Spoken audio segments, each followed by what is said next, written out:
35년째입니다. 매년 1월 14일이 되면 보령경찰서에는 전화 한 통이 옵니다. 우리 애 찾는 거 계속하고 계시죠? 35년 동안 한 해도 빠짐없이요. 1991년 1월 14일 충남 대천에서 돌도 안 지난 여자아기가 사라졌습니다. 그게 시작이었어요. 그해 9월까지 같은 동네에서 아이 넷이 더 사라졌습니다. 총 5명이요. 전부 4살 이하였고 전부 집 앞에서 사라졌어요. 한국 현대사에서 미제 사건은 많았습니다. 근데 이 사건만큼 설명이 안 되는 경우는 드물어요. 같은 동네에서 8개월 동안 5명이나 연속으로 사라졌는데 단 하나의 단서도 안 나온다는 게 상식적으로 말이 됩니까? 목격자는 왜 한 명도 없었을까요? 범인은 어떻게 매번 성공했을까요? 그리고 왜 35년이 지나도록 아무도 이 사건을 풀지 못한 걸까요? 재밌게 시청하시고 구독, 좋아요 부탁드립니다. 1991년 대천동은 지금과 많이 달랐습니다. 대천 해수욕장으로 유명한 관광지이긴 했지만 겨울엔 조용한 어촌 마을이었어요. 골목이 좁고 집들이 다닥다닥 붙어 있었죠. 이웃끼리 다 아는 사이였습니다. 당시 대천동 주민은 약 2만 명 정도였어요. 서울로 치면 작은 동네 하나 규모입니다. 그 좁은 동네에서 8개월 동안 5명의 아이가 사라졌다는 건 지금으로 치면 우리 아파트 단지에서 매달 아이가 한 명씩 실종되는 것과 같은 충격이었습니다. 1991년은 DNA 감식 기술이 한국에 제대로 도입되기 전이었어요. CCTV도 거의 없었죠. 목격자 진술과 발품 수사가 전부였던 시대입니다. 근데 이 사건은 그 목격자조차 없었어요. 여기서 하나 기억해 두셔야 할 게 있습니다. 이 사건은 연쇄 실종이 맞지만 경찰이 그걸 처음부터 알았던 건 아니라는 점이에요. 첫 번째 아이가 사라졌을 때는 그냥 가출이나 미아 정도로 봤습니다. 두 번째 아이가 사라지고 나서야 심상치 않다는 걸 눈치챘죠. 근데 그때는 이미 늦었습니다. 1991년 1월 14일 오후 2시쯤이었습니다. 대천동의 한 주택가에서 이모양, 생후 13개월 된 여자아기가 사라졌어요. 어머니가 집 안에서 빨래를 개고 있었고 아이는 집 앞 골목에서 놀고 있었습니다. 3분이었어요. 어머니가 빨래를 다 개고 밖으로 나왔을 때 아이가 없었습니다. 골목은 막다른 길이었어요. 한쪽 끝은 집들로 막혀 있고 반대쪽은 큰 길로 나가는 출구였죠. 걸어서 30초면 끝까지 가는 거리입니다. 어머니가 골목 끝까지 뛰어갔어요. 아무도 없었습니다. 큰 길로 나가서 주변 상점 사람들한테 물었죠. 혹시 여기 돌쯤 된 여자애 못 봤어요? 전부 고개를 저었어요. 못 봤답니다. 경찰이 출동했습니다. 주변을 수색했어요. 근처 하천, 공터, 빈집까지 다 뒤졌습니다. 아무것도 안 나왔어요. 목격자도 없었습니다. 돌도 안 지난 아기가 걸어서 멀리 갈 리는 없고 그렇다고 누가 데려갔다는 증거도 없었죠. 당시 경찰은 이렇게 판단했습니다. 미아 사건일 가능성이 높다. 아이가 어딘가에 숨어 있거나 누군가 잠깐 데려갔다가 곧 돌려보낼 것이다. 한국에서 영유아 유괴는 드문 일이었거든요. 몸값을 요구하는 경우가 아니면 더욱 그랬습니다. 일주일이 지났어요. 아이는 안 돌아왔습니다. 한 달이 지났습니다. 여전히 소식이 없었어요. 경찰은 수사를 계속했지만 단서가 하나도 없었습니다. 그리고 3개월 뒤 상황이 완전히 바뀝니다. 1991년 4월 23일 같은 대천동에서 또 아이가 사라졌습니다. 박모양 역시 생후 4개월 된 여자아이였어요. 첫 번째 아이가 실종된 곳에서 불과 500m 떨어진 곳이었습니다. 걸어서 5분 거리예요. 이번에도 패턴이 똑같았어요. 아버지가 담배를 사러 가게에 갔다 오는 사이 집 앞에서 놀던 아이가 사라졌습니다. 시간은 5분도 안 됐어요. 돌아왔을 때 아이는 없었습니다. 경찰은 이때부터 심상치 않다고 판단했습니다. 3개월 사이에 같은 동네에서 비슷한 나이에 아이 둘이 같은 방식으로 사라졌거든요. 우연이라고 보기엔 너무 깔끔했어요. 대대적인 수색이 시작됐습니다. 경찰, 소방, 군인, 민간인까지 동원됐어요. 인원이 500명 넘게 투입됐습니다. 대천 전역을 뒤졌어요. 산, 바다, 하천, 빈집, 폐건물까지 전부요. 사흘을 수색했습니다. 아무것도 안 나왔어요. 아이의 옷가지 한 조각, 신발 한 짝도 발견되지 않았습니다. 마치 공기 속으로 사라진 것 같았어요. 그런데 더 충격적인 건 다음에 벌어진 일입니다. 불과 한 달 반 뒤인 6월 6일 세 번째 아이가 또 사라진 겁니다. 전모양 2살 된 여자아이였어요. 역시 대천동이었습니다. 이번엔 할머니가 화장실 다녀온 2분 사이였어요. 집 앞 마당에서 놀던 아이가 사라졌습니다. 동네가 공포에 떨었습니다. 부모들이 아이를 집 밖에 혼자 두지 않았어요. 심지어 집 안에서도 눈을 떼지 않았습니다. 근데 그럼에도 불구하고 아이들은 계속 사라졌어요. 1991년 8월 14일 네 번째 아이가 사라졌습니다. 백모양 4살 된 여자아이였어요. 이번엔 조금 달랐습니다. 나이가 좀 더 많았고 집 앞이 아니라 동네 슈퍼 앞에서 사라졌거든요. 어머니와 함께 슈퍼에 갔었어요. 어머니가 물건을 고르는 사이 아이는 가게 앞에서 기다리고 있었습니다. 5분 뒤 어머니가 나왔을 때 아이는 없었어요. 슈퍼 주인에게 물었죠. 우리 애 못 봤어요? 주인은 봤답니다. 가게 앞에서 놀고 있었다고요? 근데 언제 사라졌는지는 모르겠답니다. 손님이 많아서 신경을 못 썼대요. 4살이면 말을 할 수 있는 나이입니다. 낯선 사람이 데려가려 하면 소리를 지를 수도 있어요. 근데 아무도 못 들었습니다. 비명도 울음소리도 아무것도요. 경찰은 이때쯤 되니까 확신했습니다. 이건 연쇄 범죄다. 같은 범인이 계획적으로 아이들을 납치하고 있다. 특별수사본부가 꾸려졌어요. 수사 인력이 대거 투입됐습니다. 동네마다 경찰이 배치됐어요. 순찰을 강화했습니다. 부모들에게 아이를 절대 혼자 두지 말라고 당부했죠. 근데 한 달 뒤 5번째 아이가 또 사라졌습니다. 1991년 9월 26일이었어요. 김모군 3살 된 남자아이였습니다. 이 사건의 유일한 남자 피해자였어요. 할아버지와 함께 동네 공원에 나갔었습니다. 할아버지가 잠깐 한눈판 사이 아이가 사라졌어요. 공원은 넓지 않았습니다. 한눈에 다 보이는 크기였어요. 근데 아이는 없었습니다. 할아버지가 미친 듯이 찾았죠. 주변 사람들한테 물어봤어요. 아무도 못 봤답니다. 경찰이 즉시 출동했습니다. 공원 전체를 봉쇄했어요. 주변 차량 검문도 했습니다. 근데 소용없었어요. 아이는 이미 사라진 뒤였습니다. 8개월 동안 5명이었습니다. 경찰이 총력을 기울였는데도 막지 못한 겁니다. 범인은 마치 경찰의 수사망을 비웃기라도 하듯 계속 아이들을 데려갔어요. 그리고 이 5번째 실종 이후 더 이상 비슷한 사건은 일어나지 않았습니다. 범인이 사라진 건지 아니면 다른 이유가 있었는지는 지금도 모릅니다. 경찰은 모든 수단을 동원했습니다. 몽타주를 만들었어요. 근처에서 수상한 사람을 봤다는 제보를 바탕으로요. 근데 제보가 들쭉날쭉했습니다. 어떤 사람은 30대 남자를 봤다고 했고 어떤 사람은 40대 여자를 봤다고 했어요.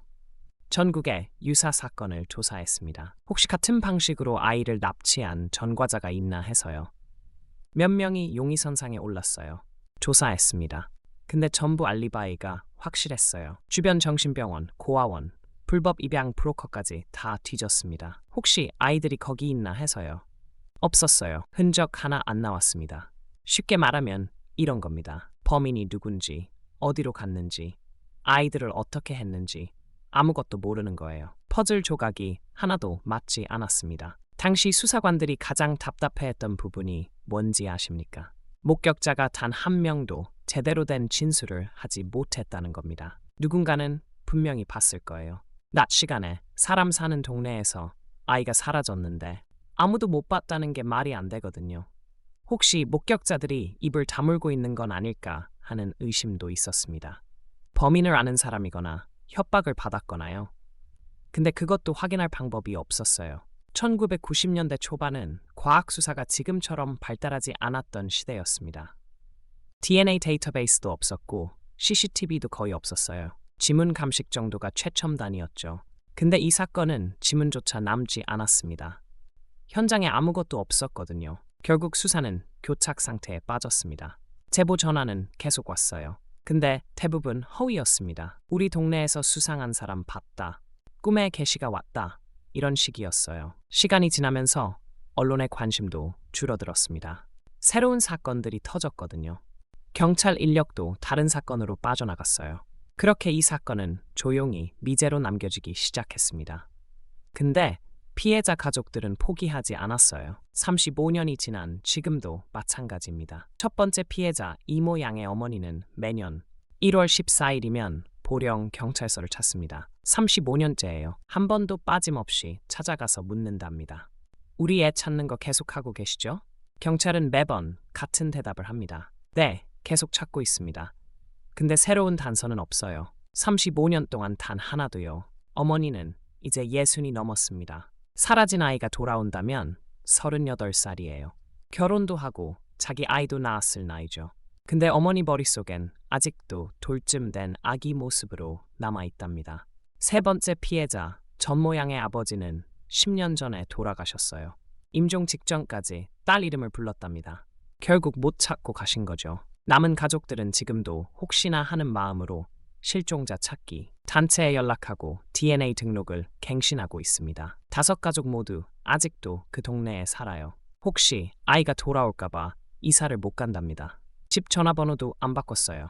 35년째 같은 번호를 쓰고 있습니다. 가족들이 가장 힘들어하는 게 뭔지 아십니까? 아이가 죽었는지 살았는지 조차 모른다는 겁니다. 시신이라도 찾으면 장례라도 치를 텐데 그것조차 못하는 거예요. 끝나지 않은 기다림이 35년째 계속되고 있습니다. 화성 연쇄살인 사건은 33년 만에 범인이 밝혀졌잖아요. DNA 재감정 기술 덕분이었죠. 그 소식을 듣고 대천 사건 가족들도 희망을 가졌답니다. 우리도 혹시 모르니까 DNA를 다시 조사해달라고 경찰에 요청했어요. 근데 문제가 있었습니다. 이 사건은 현장에 아무것도 남지 않았거든요. DNA를 채취할 물건 자체가 없었어요. 범인의 흔적이 없으니 비교할 것도 없었죠. 그럼에도 불구하고 가족들은 포기하지 않습니다. 혹시라도 누군가 양심 선언을 하거나 새로운 제보가 들어오거나 우연이라도 단서가 나올 수 있다고 믿는 거예요. 35년이면 한 사람의 인생 전부를 기다린 시간입니다. 근데 그 가족들은 아직도 기다리고 있어요. 왜 이 사건은 35년이 지나도록 풀리지 않는 걸까요? 몇 가지 이유를 따져볼 수 있습니다. 첫 번째는 시대적 한계였습니다. 1991년은 과학수사 기술이 지금과 비교도 안 될 만큼 낙후됐던 시절이에요. CCTV가 거의 없었고 DNA 감식도 제대로 도입되기 전이었습니다. 지금 같았으면 최소한 CCTV에라도 뭔가 찍혔을 거예요. 근데 그때는 그게 없었습니다. 두 번째는 범행 수법의 치밀함이었어요. 범인은 항상 부모나 보호자가 잠깐 한눈판 틈을 노렸습니다. 3분, 5분, 심지어 2분 만에 아이를 데려갔어요. 목격자가 없을 수밖에 없는 타이밍이었죠. 우연이라고 보기엔 너무 정확했습니다. 세 번째는 흔적을 남기지 않았다는 점입니다.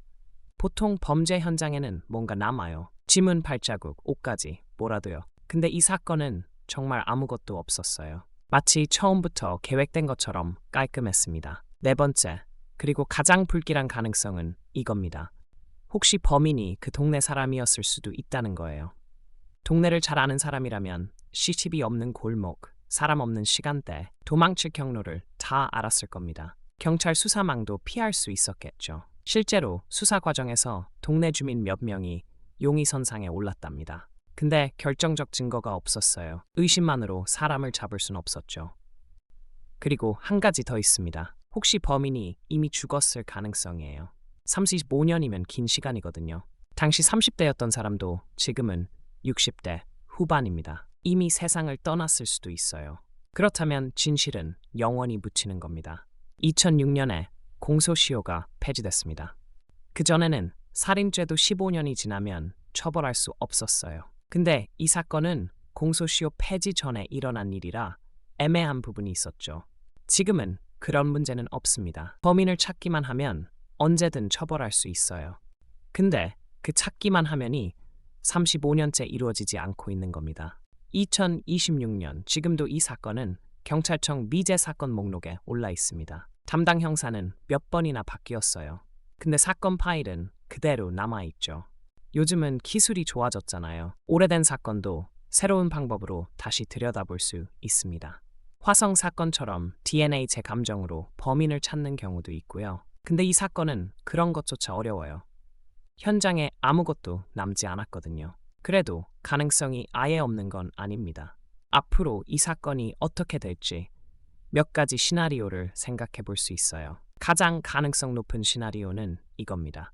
누군가의 양심 선언이나 우연한 제보로 단서가 나오는 경우예요. 범인의 가족이나 지인이 나이 들어서 고백하는 거죠. 사실 그때 그 사람이 이상했다고요. 실제로 오래된 사건이 이런 식으로 풀린 경우가 있습니다. 희망적인 시나리오도 있어요. 혹시 아이들 중 누군가가 살아있을 가능성입니다. 불법 입양이나 인신매매로 끌려갔다가 성인이 돼서 자기 정체를 찾는 경우요. DNA 데이터베이스에 등록만 되어 있으면 확인할 수 있어요. 확률은 낮지만 불가능하진 않습니다. 최악의 시나리오는 이 사건이 영원히 미제로 남는 겁니다. 범인이 이미 죽었거나 증거가 완전히 사라졌거나요. 그렇게 되면 가족들은 평생 답을 못 듣는 채로 살아가야 해요. 어느 쪽이 현실이 될지는 아무도 모릅니다. 근데 한 가지는 분명해요. 그 가족들은 지금 이 순간에도 기다리고 있다는 겁니다. 35년 전 대천에서 5명의 아이가 사라졌습니다. 지금도 어디 있는지 모릅니다. 범인이 누군지도 왜 그랬는지도 아이들에게 무슨 일이 있었는지도요. 우리가 모르는 것이 있다는 사실 자체가 때로는 우리가 아는 것보다 더 많은 걸 말해줍니다. 세상에는 아직도 설명되지 않은 일들이 있고 끝나지 않은 기다림이 있어요. 그리고 그 기다림 속에서 살아가는 사람들이 있습니다. 1991년 5아이가 사라졌습니다. 35년이 지났어요. 이번엔 달라질 수 있을까요? 목격자가 모두 침묵하고 증거가 하나도 없고 시간만 흐른 사건이라 쉽게 끝날 것 같지 않습니다. 근데 그럼에도 불구하고 누군가는 진실을 알고 있을 겁니다. 오늘도 끝까지 봐주셔서 감사드립니다. 구독과 좋아요가 큰 힘이 됩니다.